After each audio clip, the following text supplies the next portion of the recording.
គ្នាយើងមួយចំនួនមានចង្អុលតាក់ទងមួយមុខងារ template អញ្ចឹងវីដេអូនេះខ្ញុំបង្ហាញពន្យល់ណែនាំគ្នាយើងបន្ថែមជាទូទៅនៅពេលដែលយើងធ្វើការ detail ប្លង់មានន័យថាខាងយើងព្យាយាមពន្យល់សិស្សនៅមុខងារដែលយើងត្រូវ detail ប្លង់មានប្លង់អីខ្លះអញ្ចឹងណាប៉ុន្តែនៅពេលដែលយើងចូលមុខងារ template មានន័យថានៅពេលដែលយើងយកពាក្យថា new project ជាទូទៅ template វាមាន default នេះមានន័យថា system Revit បង្កើតឲ្យស្រាប់អញ្ចឹងករណីហ្នឹង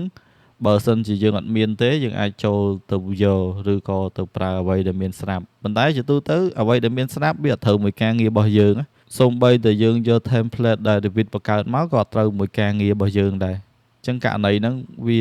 ពិបាកមានន័យថានៅក្នុងលក្ខខណ្ឌដែលយើងយក template គេមកប្រើគឺវាអត់ត្រូវស្តង់ដារការងារដែលយើងចង់បាន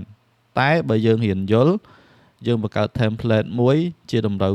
ការងារដែលយើងចង់ធ្វើមិនតាមអ្វីដែលយើងយល់ហើយ style ការងារយើងមិនយើងអាចធ្វើតាមនឹងបានអញ្ចឹងករណីនេះឧទាហរណ៍ថាដូចខ្ញុំ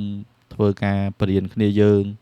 ពីមុខងារជាច្រើនរហូតដល់យើងអាច detail ប្លង់បានពេញលេញបន្ទាប់មកយើងបង្កើតមុខងារ template ដែល template ដែលយើងបង្កើតហ្នឹងបន្ទាប់ពីយើងរៀនចប់តាក់ទងមួយមុខងារ Aztec រហូតដល់150មេរៀនជាងអីបានយើងចប់មុខងារ Aztec ហ្នឹងចឹងករណីហ្នឹងនៅពេលដែលយើងធ្វើការប្រៀបធៀបឧទាហរណ៍ថាខ្ញុំយកពាក្យថា new មក project ករណី default វារបៀបនេះមានន័យថាយើងចុច OK មកយើងចូល project ថ្មីវាចេញមកវាអត់មានអីទាំងអស់មានន័យថាគ្រប់យ៉ាងត្រូវធ្វើការបង្កើតឡើងវិញឬក៏វាអត់ត្រូវមួយការងាររបស់យើងអញ្ចឹងករណីនេះខ្ញុំយកពាក្យថា project មកហើយយើងយក project ឬក៏ template ដែលយើងបង្កើតថ្មីសម្រាប់អ្វីដែលយើងរៀនហើយមកហើយយើងធ្វើការបង្កើតវាអញ្ចឹងណាអញ្ចឹងករណីហ្នឹងមានន័យថាពេលដែលយើងបើកមករបៀបការងារឬក៏ technique នៃប្លង់ហ្នឹងគឺដូចអ្វីដែលយើងចង់បានហ្មងនៅពេលដែលយើងចង់ប្រើប្រាស់មុខងារមួយណាយើងចង់ដោះមុខងារមួយណាគឺយើងអាចធ្វើបានទាំងអស់តែបើករណីយើងអត់យល់ទេហើយយើងមកធ្វើការប្រើប្រាស់ template យកតែម្ដង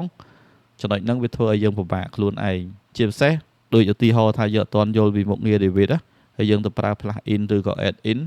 វាធ្វើឲ្យយើងវល់ឬក៏យើងអត់យល់ពី technique នៅក្នុងកម្មវិធីមួយហ្នឹងអញ្ចឹងសម្រាប់ខាងយើងព្យាយាមបញ្យល់ពីមតនកាលទៅមតនកាលហើយសិស្សដែលរៀនខាងយើងខ្ញុំគិតថាអាចនឹងងាយស្រួលយល់មានន័យថាតាម step មួយហើយសម្រាប់វីដេអូណែនាំហ្នឹងគឺយើងមានប៉ុណ្ណឹងបន្ទាប់ពីយើងបញ្យល់ពីមុខងារ template ហ្នឹងហើយខ្ញុំគិតថាសិស្សទាំងអស់ដែលរៀនខាងយើងក៏អាចបង្កើត template តាម style ដែលខ្លួនឯងអាចប្រើប្រាស់បានណា